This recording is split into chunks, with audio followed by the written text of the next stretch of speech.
देखो हम लोग क्लास 10th का मैथ आजकल लगातार शुरू से बना रहे हैं और नया बैच शुरू हुआ। इन्हें सोचेगा कि क्या कहते हैं 2026 जो एग्ज़ाम देंगे उसके लिए है। ये तो जो 2027 में एग्ज़ाम देंगे ना, 28 में 27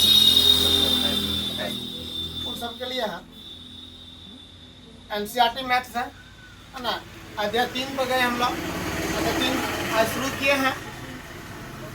दो चर वाले रैखिक समीकरण योग। तो पहला क्वेश्चन तो यही बनता है कि दो चर वाले रैखिक समीकरण योग किसे कहते हैं, है ना। दो चर वाले रैखिक समीकरण योग किसे कहते हैं? तो वह समीकरण जिसमें दो चर हो। चर कितना बाबू? दो चर हो, है ना, हो तथा दोनों चर का घात एक हो। घात क्या हो? एक हो, तो उसे हम लोग दो चर वाले रैखिक समीकरण कहते हैं। जैसे मान लीजिए x प्लस वाई, इसका घात एक है, इसका घात एक है। 2x प्लस 9y बराबर 5। ये सब दो चर वाले रैखिक समीकरण योग का हल। और जान लो ये दो चर वाले रैखिक समीकरण जो है इसका हल अनंत होता है। हल क्या होता है? अनंत होता है। हम लोग पिछले क्लास में पढ़ चुके होंगे हल निकालने के लिए।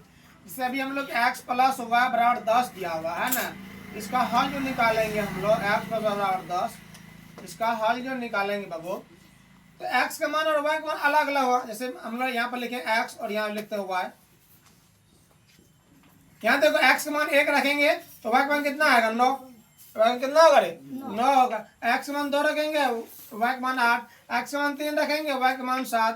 x का मान -5 रखेंगे तो y का मान +15। इस तरह से मान आते रहेगा हम लोग को। इसलिए लिखे हैं इसका हल जो है अनंत है। दो चर x और y में रैखिक समीकरण योग का व्यापक रूप जो होता है वो a1x plus b1y plus c1 equal to 0 होता है और a2x plus b2y plus c2 equal to 0 होता है। ध्यान देना एक बात और, रैखिक समीकरण योग का जो हल होगा ना, रैखिक समीकरण योग के जांच के लिए हम लोग a1 बटे a2, b1 बटे b2 और c1 बटे c2 की तुलना करते हैं। तुलना कैसे तुम कर लो? तुलना जो करते हैं हम लोग, उसमें क्या सब मिलता है ध्यान दो। पहला लिखे हम लोग कॉलम बनाए, कंडीशन, शर्त। क्या क्या शर्त है? हलों की संख्या क्या होगी, युग्म का नाम क्या होगा, ग्राफ कैसा होगा और ग्राफ खींचेंगे कैसे हम लोग, वो देखना है। ठीक है। शर्त है पहला a1 बटे a2 not equal to b1 में b2। तब जो होता है एक और केवल एक हल होता है जिसको हम लोग अद्वितीय हल कहते हैं। ये हलों की संख्या हो गया, है ना, हलों की संख्या हो गया। और दूसरा जो है युग्म का नाम जो होगा वो अवरोधी होगा। क्या होगा वो? और संगत होगा। क्या होगा? संगत है। पूछा जाता है कि कौन संगत है, कौन असंगत है, कौन आशी संगत है। ये संगत होगा। और ग्राफ कैसा होगा? प्रतिच्छेदी होगा। आप कहेंगे सब प्रतिच्छेदी ग्राफ कैसे होता है? जिसे एक्स अक्ष है ना, यहाँ पर बाबू, यहाँ एक्स अक्ष है ना रे, एक्स अक्ष एक्स डैश वाई डैश है, तो ग्राफ जो होगा ऐसे प्रतिच्छेद करेगा। मान लो कोई ग्राफ ऐसे गया, है ना, कोई ग्राफ ऐसे गया, यहाँ प्रतिच्छेद कर रहा है ना, ये ग्राफ क्या होगा? प्रतिच्छेदी होगा। दूसरा कंडीशन क्या है? a1 बटे a2 बराबर b1 बटे b2 not equal to c1 c2। तो कोई हल नहीं होगा उसका, कोई हल नहीं होगा, यानी विरोधी होगा, यानी संगत होगा। क्या होगा? संगत होगा, समांतर होगा। क्या होगा?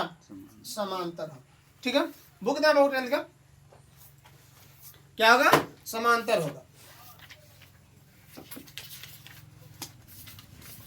हम लोग का जो अभी ये अध्याय 3 जो है शुरू ही हुआ है। आप लोग लगातार वीडियो में बने रहिए, है ना। और क्या कहते हैं, सब्सक्राइब कर लीजिए। 10th का मैथ का सॉल्यूशन जो आप लोगों को शुरू से लेकर अंत तक का मिल जाएगा। इस तरह से सब क्लास का मिलेगा। तो देखिए अभी हम लोग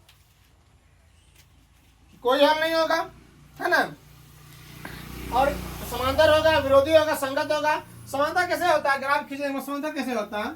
समांतर कैसे होता है? ध्यान देना, समांतर कैसे होता है? जैसे ये अक्ष अक्ष ये y है, एक रेखा ऐसे गया, दूसरा ऐसे जाएगा, तब समांतर होगा। और तीसरा कंडीशन है, तीसरा शर्त है a1 बटे a2 इक्वल टू b1 बटे b2 इक्वल टू c1 बटे c2।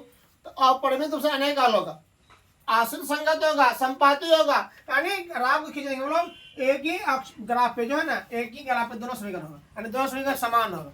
ठीक है, धन्यवाद।